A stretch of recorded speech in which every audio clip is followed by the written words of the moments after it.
प्यारे बच्चों, आज हम करेंगे कक्षा 10 का पाठ नंबर 3 साना साना हाथ जोड़ी, जिसकी रचनाकार है मधु कांकरिया।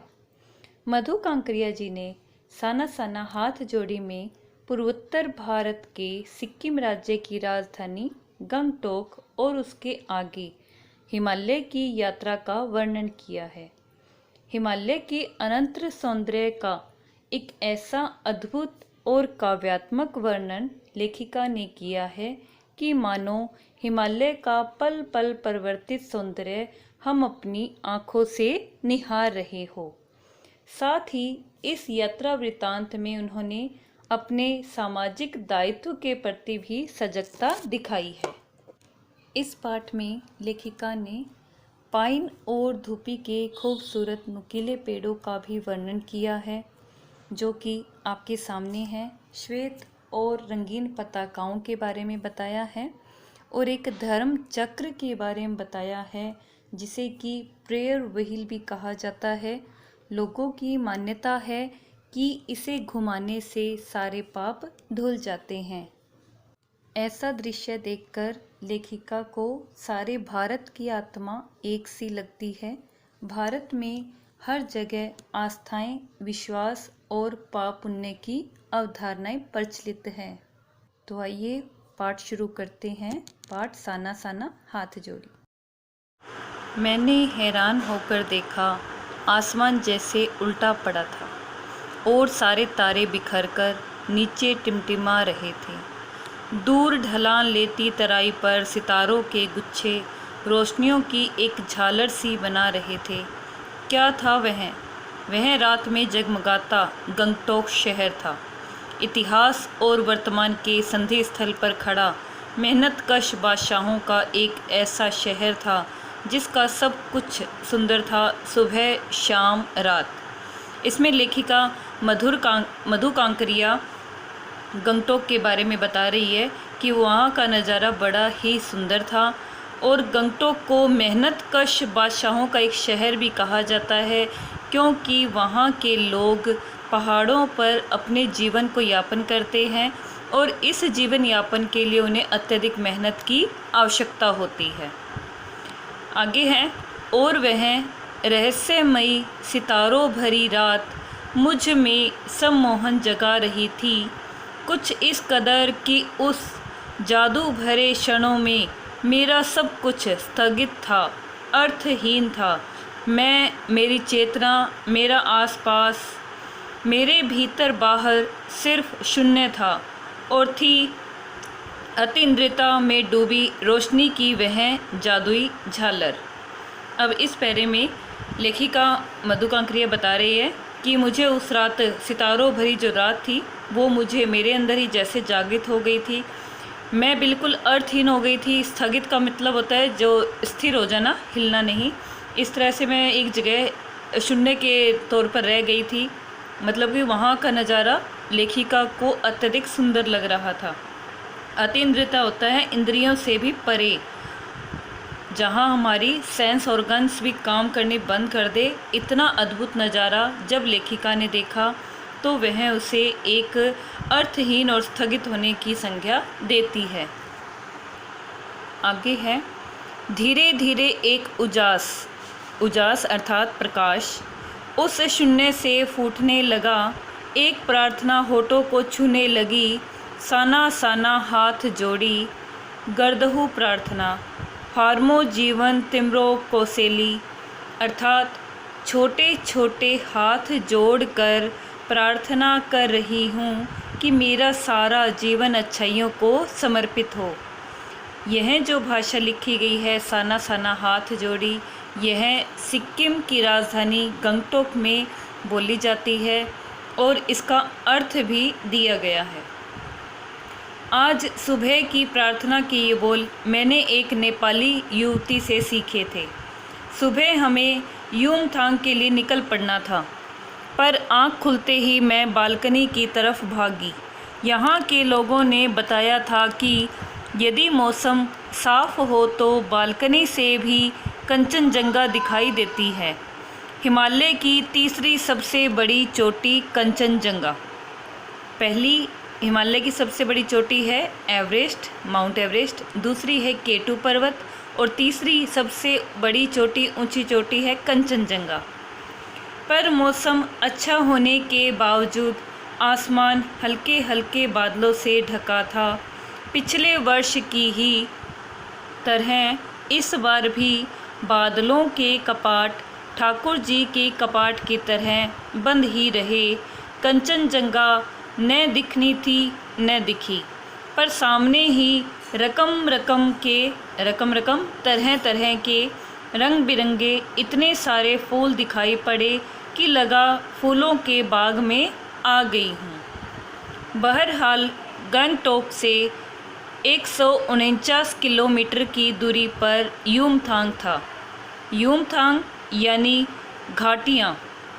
सारे रास्ते हिमालय की गहनतम घाटियाँ और फूलों से लदी वादियाँ मिलेगी आपको। ड्राइवर कम गाइड जितेन नार्गे मुझे बता रहा था। क्या वहाँ बर्फ़ मिलेगी? मैं बचकाने उत्साह से उन्हें पूछने लगी। अब यहाँ लेखिका ने बताया है कि उनके साथ एक ड्राइवर था, ड्राइवर और गाइड जिसका नाम था जितेन नार्गे, और उन्होंने गंगटोक से 149 किलोमीटर की दूरी पर एक जगह जिसका नाम था युमथांग, युमथांग का अर्थ है घाटियाँ, तो वो सारे रास्ते हिमालय की गहनतम घाटियों और फूलों से लदी वादियों से वो भरा हुआ था। उसके बारे में जितेन नार्गे ने लेखिका को बताया, और जब वो बताता है तो लेखिका बड़े उत्साह के साथ पूछती है कि वहाँ बर्फ़ मिलेगी। आगे से उन्होंने जवाब दिया, चलिए तो। जगह जगह गदराए पाइन और धूपी के खूबसूरत नुकीले पेड़ों का जायजा लेते हुए हम पहाड़ी रास्तों पर आगे बढ़ने लगे। अब यहाँ लेखिका ने पहाड़ों में उगने वाले पाइन और धूपी के खूबसूरत पेड़ों का वर्णन किया है। आगे वह बताती है कि एक कतार में लगी सफ़ेद सफ़ेद बौद्ध पताकाएँ किसी ध्वज की तरह लहराती, शांति और अहिंसा की प्रतीक ये पताकाएँ जिन पर मंत्र लिखे हुए थे। नार्गे ने बताया, यहाँ बुद्ध की बड़ी मान्यता है। जब भी किसी बुद्धिस्ट की मृत्यु होती है, उसकी आत्मा की शांति के लिए शहर से दूर किसी भी पवित्र स्थान पर 108 श्वेत पताकाएँ फहरा दी जाती है। नहीं, इन्हें उतारा नहीं जाता, ये धीरे धीरे अपने आप ही नष्ट हो जाती है। कई बार किसी नए कार्य की शुरुआत में भी ये पताकाएँ लगा दी जाती है, पर वे रंगीन होती है। नार्गे बोलता जा रहा था और मेरी नज़र उसकी जीभ पर लगी दलाई लामा की तस्वीर पर टिकी हुई थी। कई दुकानों पर भी मैंने दलाई लामा की ऐसी ही तस्वीर देखी थी।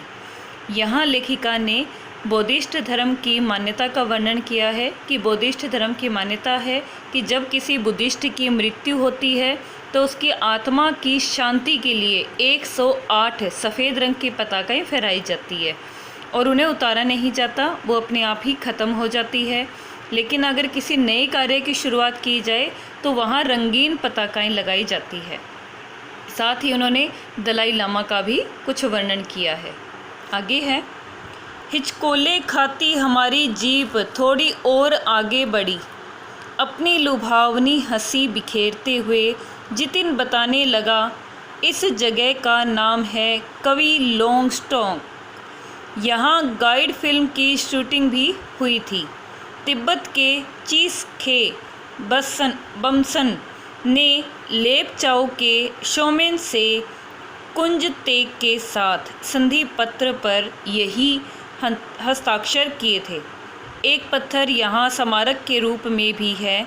लेप्चा और भूटिया सिक्किम की इन दोनों स्थानीय जातियों के बीच चले सुदीर्घ झगड़ों के बाद शांति वार्ता का शुरुआती स्थल।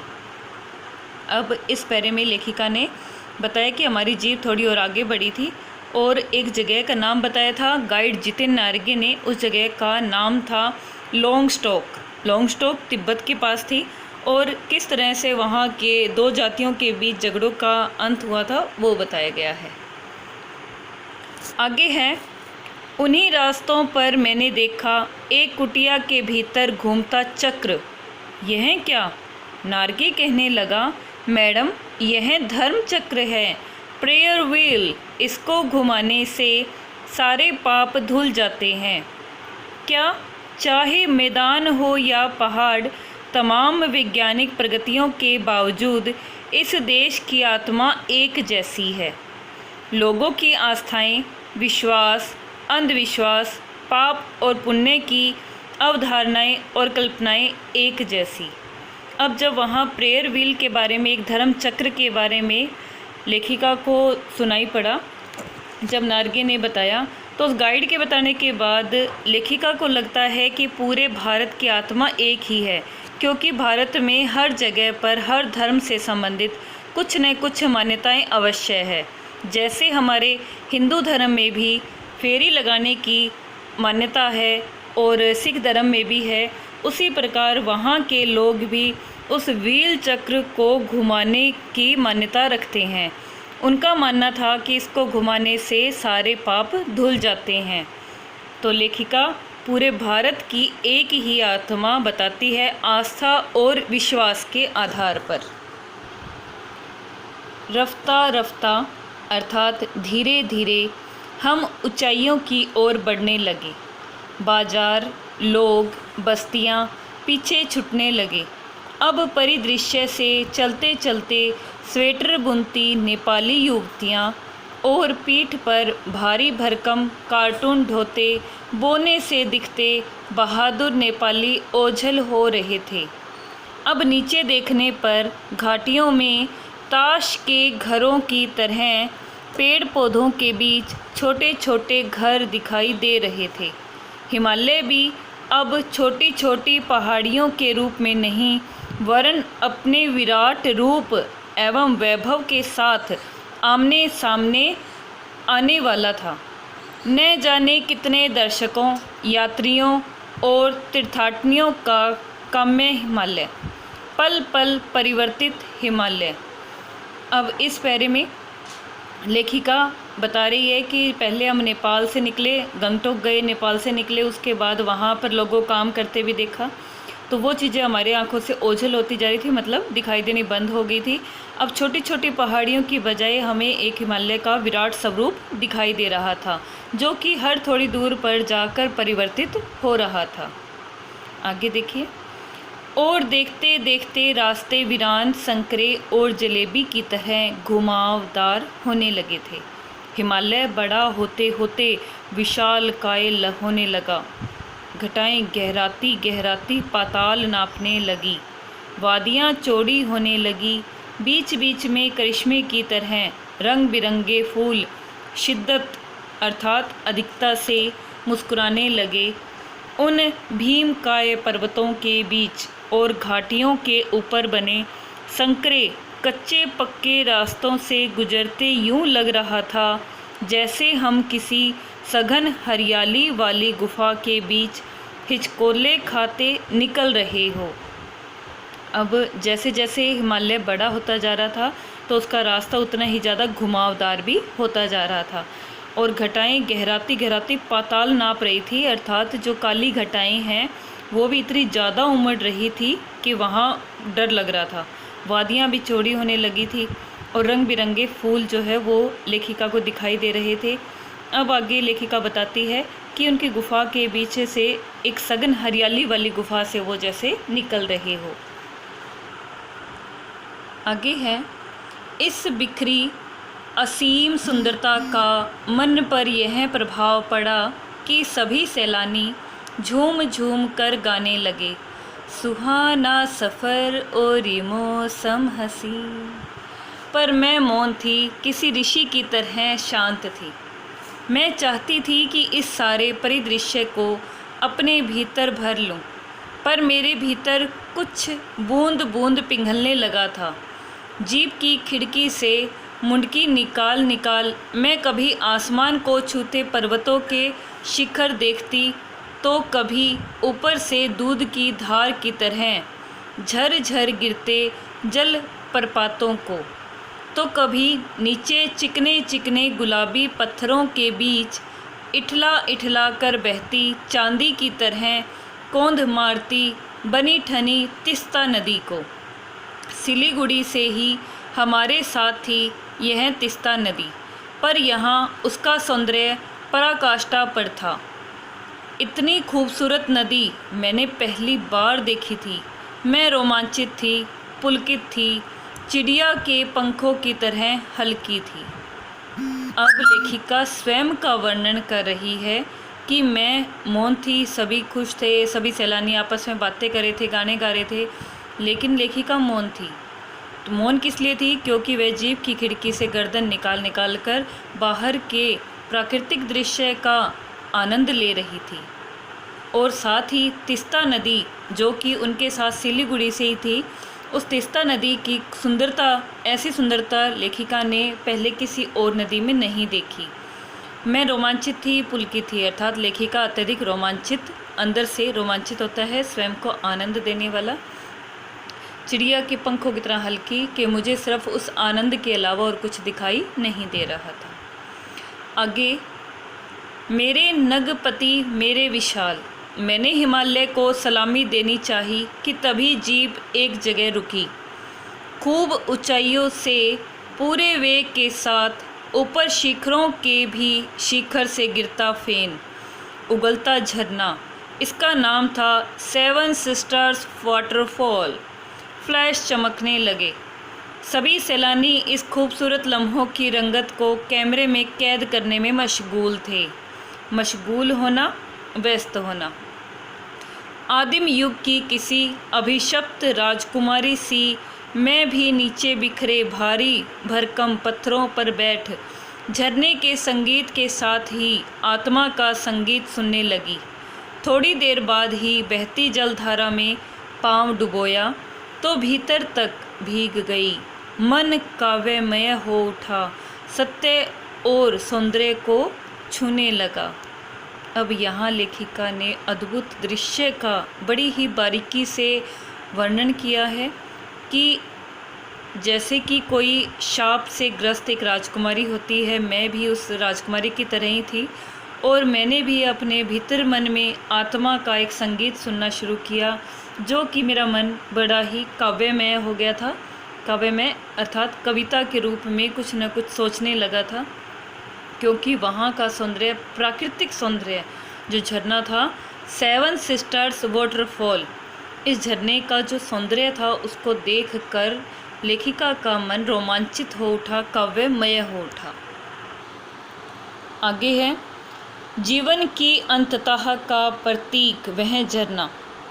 उस अद्भुत अनूठे क्षणों में मुझ में जीवन की शक्ति का एहसास हो रहा था। इस कदर प्रतीत हुआ कि जैसे मैं स्वयं भी देश और काल की सरहदों से दूर बहती धारा बन बहने लगी हूँ। सरहदें, सीमा, बॉर्डर को कहा जाता है। भीतर की सारी तामसिकताएं हमारे तमोगुण होते हैं, जो कि बुरे विचार होते हैं हमारे, और दुष्ट वासनाएं हमारी बुरी इच्छाएं इस निर्मल धारा में बह गई। मन हुआ कि अनंत समय तक ऐसे ही बहती रहूं, सुनती रहूं इस झरने की पुकार को। पर जितेन मुझे ठेलने लगा, आगे इससे भी सुंदर नज़ारे मिलेंगे। यानी कि जितेन नार्गे ने मुझे रोक लिया, वहाँ रुकने से मना किया और उसने कहा कि आगे और भी अच्छे नज़ारे मिलेंगे। अनमनी सी मैं उठी। थोड़ी देर बाद ही फिर वही नज़ारे, आँखों और आत्मा को सुख देने वाले। कहीं चटक हरे रंग का मोटा कालीन ओढ़े तो कहीं हल्का पीलापन लिए, तो कहीं प्लस्तर उखड़ी दीवार की तरह पथरीला, और देखते ही देखते परिदृश्य से सब छू मंतर, जैसे किसी ने जादू की छड़ी घुमा दी हो। सब पर बादलों की एक मोटी चादर, सब कुछ बादल में। अब लेखिका बता रही है वहाँ कैसे पल पल में नज़ारे चेंज हो जाते हैं, कि वहाँ जब मैंने एक तरफ हरे रंग का मतलब कि प्राकृतिक नज़ारा देखा, तो कहीं मैंने पीले रंग का नज़ारा देखा, लेकिन जैसे ही हम थोड़ा और आगे बढ़ते इतने में सब कुछ बादल में हो जाता, बादलों से हर चीज़ ढक जाती फिर कोई भी रंग दिखाई न देता सिवाय बादलों के। आगे है, चित्र लिखित सी मैं माया और छाया के इस अनूठे खेल को भर भर आंखों देखती जा रही थी। प्रकृति जैसे मुझे सयानी बनने के लिए जीवन रहस्यों का उद्घाटन करने पर तुली हुई थी। चित्र लिखित, चित्र जैसे हमारे सामने हो, किसी ने चित्र बना दिया हो और हम उसका सिर्फ जायजा ले रहे हो, तो आंखों से जैसे उनको हम निहार रहे हो, तो इस तरह से लेखिका को भी वहाँ का नज़ारा इतना सुंदर और एक चित्र के समान प्रतीत हो रहा था और उसे ऐसे लग रहा था कि मानो प्रकृति उसे कुछ समझदार बनाने के लिए, सयानी का अर्थ है समझदार, बनाने के लिए जीवन के रहस्यों का खुलासा कर रही हो। धीरे धीरे धुंध की चादर थोड़ी हटी छटी। अब वहाँ पहाड़ नहीं, दो विपरीत दिशाओं से आते छाया पहाड़ थे और थोड़ी देर बाद ही वे छाया पहाड़ अपने श्रेष्ठतम रूप में मेरे सामने थे। जीप थोड़ी देर के लिए रुकवा दी गई थी। मैंने गर्दन घुमाई, सब और जैसे जन्नत बिखरी पड़ी थी। नज़रों के छोर तक खूबसूरती ही खूबसूरती, अपने को निरंतर दे देने की अनुभूति कराते पर्वत, झरने, फूलों, घाटियों और वादियों के दुर्लभ नज़ारे। वहीं कहीं लिखा था थिंक ग्रीन, अर्थात कि हमें ग्रीनरी रखनी चाहिए। थिंक ग्रीन, अच्छा सोचिए। आश्चर्य, पल भर में ब्रह्मांड में कितना कुछ घटित हो रहा था। सतत प्रवाहमान झरने, नीचे वेग से बहती तीस्ता नदी, सामने उठती धुंध, ऊपर मंडराते आवारा बादल, मध्यम मध्यम हवा में हिलोरे लेते प्रीता और रोडोडेंड्रो के फूल, सब अपनी अपनी लय, तान और प्रवाह में बहते हुए चैरवेती चैरवेती, अर्थात चलते रहो और समय के इसी सतत होता लगातार प्रवाह में तिनके सा बहता हमारा वजूद, अर्थात हमारा जो अस्तित्व है वो इस ब्रह्मांड की चीज़ों के सामने, प्रकृति की चीज़ों के सामने कुछ भी नहीं है। हमारा अस्तित्व जो है एक बहते एक तिनके के समान है। पहली बार एहसास हुआ जीवन का आनंद है यही चलायमान सौंदर्य।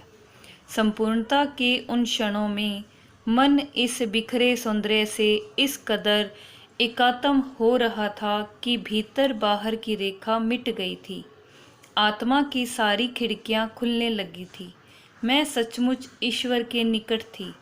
सुबह सीखी प्रार्थना फिर होठों को छूने लगी थी, साना साना हाथ जोड़ी, कि तभी वह अतीन्द्रिय संसार खंड खंड हो गया। वह महाभाव सूखी टहनी सा टूट गया।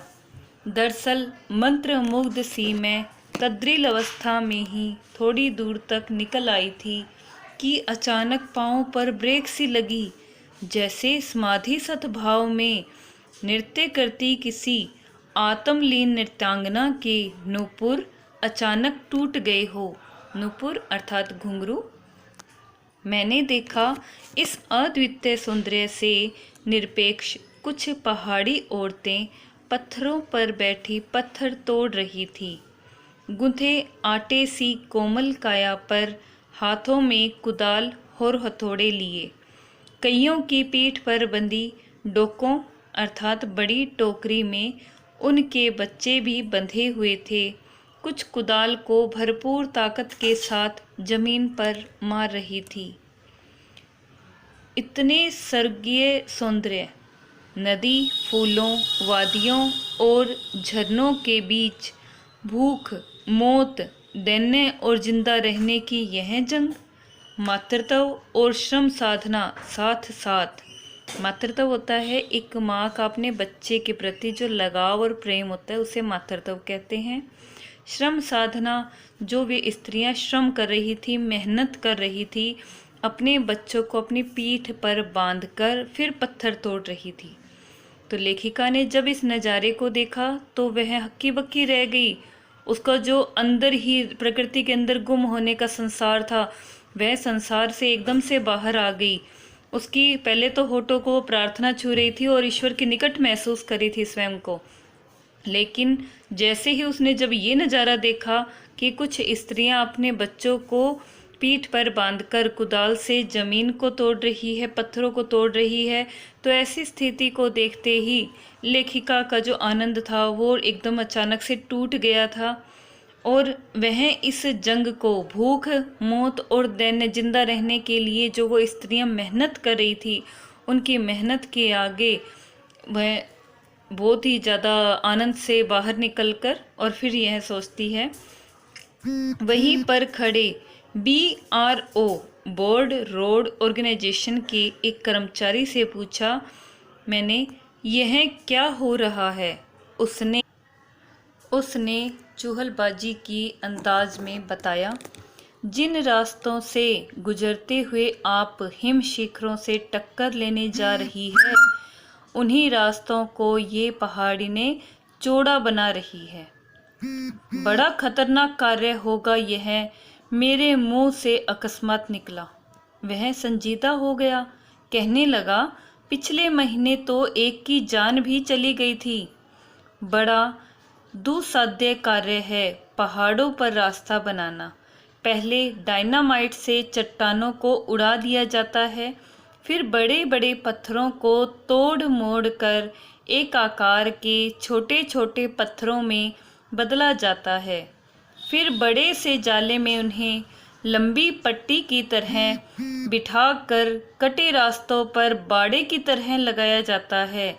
जरा सी चूक और सीधा पाताल प्रवेश।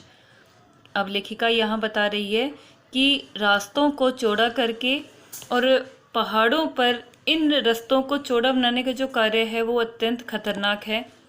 वहाँ अगर हल्की सी भी चूक हो जाए तो व्यक्ति को अपनी जान से भी हाथ धोना पड़ सकता है। आगे, और तभी मुझे ध्यान आया, इन्हीं रास्तों पर एक जगह सिक्किम सरकार का बोर्ड लगा था, जिस पर बड़े बड़े अक्षरों में लिखा था, ever wondered who defied death to build this roads. आप ताज्जुब करेंगे, पर इन रास्तों को बनाने में लोगों ने मौत को जुटलाया है। एकाएक मेरा मानसिक चैनल बदल गया, मन पीछे घूम गया। इसी प्रकार एक बार पलामू और गुमला के जंगलों में देखा था, पीठ पर बच्चे को कपड़े से बांधकर पत्तों की तलाश में वन वन डोलती आदिवासी युवतियाँ। अब यहाँ लेखिका ने जो पहले यात्रा कभी की थी उसका भी एकदम से उसके दिमाग में वापस वही सीन उसको याद आ गया कि इसने ये पलामू और गुमला के जंगलों में भी देखा था कि आदिवासी स्त्रियां भी अपने बच्चों को कपड़े में बांधकर पत्तों की तलाश में घूमती थी। उन आदिवासी युवतियों के फूले हुए पांव और इन पत्थर तोड़ती पहाड़ियों के हाथों में पड़े ढाढे एक ही कहानी कह रहे थे कि आम जिंदगियों की कहानी हर जगह एक सी है कि सारी मलाई एक तरफ, सारे आंसू, अभाव, यातना और वंचना एक तरफ। ठाठे होता है हाथ में पड़ने वाली गांठें या निशान। तो जब लेखिका ने उन आदिवासी युवतियों के फूले हुए पांव और हाथ देखे जिनमें की गांठें पड़ गई थी बार बार मेहनत करने के कारण, तो उन्हीं की याद आ गई थी उनको। और लेखिका को लगता है कि आम लोगों की जो ज़िंदगी होती है उससे काफ़ी हद तक चेंज होती है इन पहाड़ों पर रहने वाले लोगों की ज़िंदगी, क्योंकि इनकी ज़िंदगी में यातनाएं और मेहनत अत्यधिक हैं। आगे लेखिका बताती है, और तभी मेरी सहयात्री मणि और जितिन मुझे खोजते खोजते वहाँ तक आ गए थे। मुझे गमगीन देख जितिन कहने लगा, मैडम ये मेरे देश की आम जनता है, इन्हें तो आप कहीं भी देख लेगी। आप इन्हें नहीं, पहाड़ों की सुंदरता को देखिए जिसके लिए आप इतने पैसे खर्च करके आई हैं। अब जो उनका गाइड था जितिन नार्गे और उनकी जो सह यात्री जो साथ में यात्रा कर रही थी मणि, वो कहते हैं कि आप यहाँ पैसे खर्च करके पहाड़ों की सुंदरता को देखने आइए, तो वही देखिए आप इन आम जनता को देखकर क्या करेगी। आगे फिर लेखिका कहती है कि ये देश की आम जनता ही नहीं, जीवन के का प्रति संतुलन भी है। ये वेस्ट एट रिपेयरिंग है, अर्थात कम लेना और ज़्यादा देने वाले लोग हैं। कितना कम लेकर ये समाज को कितना अधिक वापस लौटा देती है। मन ही मन सोचा मैंने। हम वापस जीप की ओर मुड़ने लगे कि तभी मैंने देखा वे श्रम सुंदरियां किसी बात पर इस कदर खिलखिलाकर हंस पड़ी थी कि जीवन लहरा उठा था और वह सारा खंडर ताजमहल बन गया था। अब लेखिका को उनको हंसते हुए देखकर ऐसे लग रहा था कि जब वे श्रम करती हुई युवतियां आपस में किसी बात पर हंसती है तो सारा जो खंडर था, वहाँ टूटे हुए जहाँ पत्थर पड़े थे, उन्हें देखकर वो सारा खंडर जो है युवतियों की हंसी के कारण एक ताजमहल की तरह बन गया था। क्योंकि जीवन में खुशी है, वही हमारे सारे सुख हैं। अगर खुशी नहीं है, हमारे दिल में चैन नहीं है, तो हमें किसी प्रकार की भी खुशी नहीं हो सकती।